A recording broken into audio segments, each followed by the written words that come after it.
আসসালামু আলাইকুম। ইবনে সিনা ট্রাস্ট শিক্ষাবৃত্তি 2024 এর আবেদন সংক্রান্ত একটি নোটিশ প্রকাশিত করেছে ইবনে সিনা ট্রাস্ট কর্তৃপক্ষ। এখানে দেখো যে কারা শিক্ষাবৃত্তির জন্য আবেদনের যোগ্য।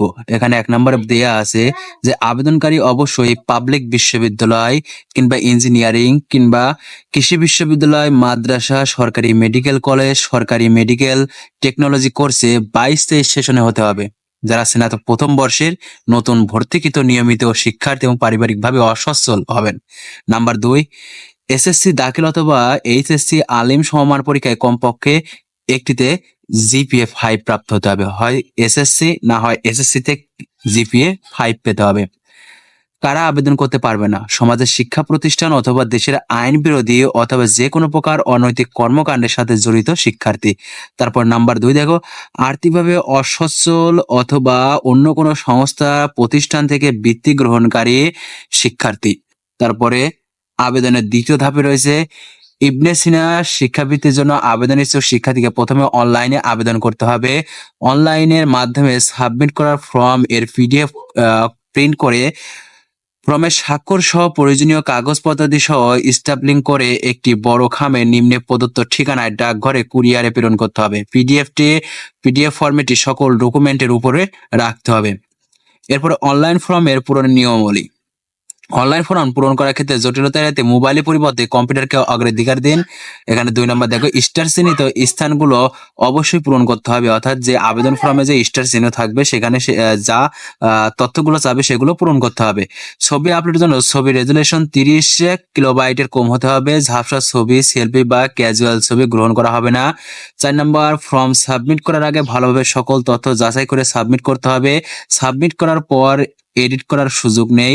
5 নম্বর, একজন আবেদনকারী কেবলমাত্র একটি আবেদন করতে পারবেন। অসম্পূর্ণ বা মিথ্যা তথ্য সমৃদ্ধ আবেদন গ্রহণযোগ্য নয়।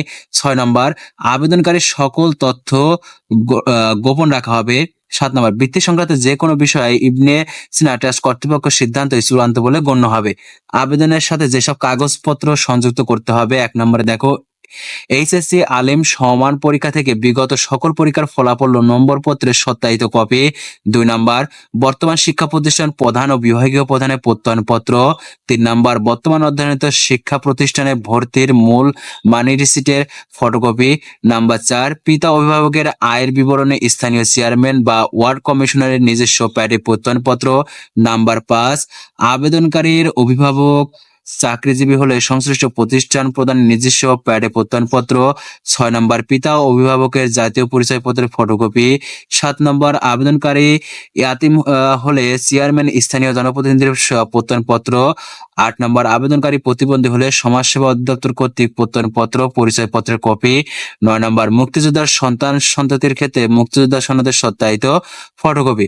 নাম্বার 10, নবায়নের জন্য আবেদনকারীকে শুধুমাত্র শিক্ষা প্রতিষ্ঠানের প্রধান বা বিভাগীয় প্রধানের প্রত্যয়নপত্র এবং সর্বশেষ প্রাপ্ত রেজাল্টের কপি পাঠাতে হবে। নাম্বার 11, নতুন আবেদনকারীকে খামের উপর ইবনে সিনা ট্রাস্ট শিক্ষাবৃত্তি এবং নবায়নের ক্ষেত্রে শিক্ষাবৃত্তি নবায়ন লেখা বাঞ্ছনীয়। 12 নম্বর, নতুন আবেদনকারীকে আপনার কেন এই শিক্ষাবৃত্তি প্রয়োজন তার যথাযথ একটি সাদা কাগজে স্বহস্তে লিখে অন্যান্য কাগজপত্রাদির সাথে পাঠাতে হবে। অনূর্ধ্ব অর্থাৎ 150 শব্দের মধ্যে সেটা লিখতে হবে। অনলাইনে আবেদনের শেষ তারিখ হচ্ছে 25/5/2024 বিকাল 5টায়। এখানে হচ্ছে ডাক যোগাযোগে কুরিয়ারে কাগজপত্র আদি পাঠানোর শেষ তারিখ হচ্ছে 31/5/2024 বিকাল 5টা পর্যন্ত। এই শর্তগুলো মেনে কি করতে হবে?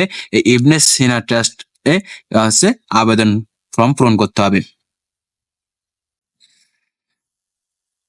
এবং আবেদনের জন্য এখানে হচ্ছে অ্যাপ্লাই নাওতে ক্লিক করতে হবে। অ্যাপ্লাই নাওতে ক্লিক করে এই ফর্মে যা যা চাইবে সেগুলো সম্পূর্ণ পূরণ করতে হবে। পূরণ করে এর পিডিএফ ফাইল কুরিয়ারে হচ্ছে পাঠায় দিতে হবে সকল তথ্য দিয়ে।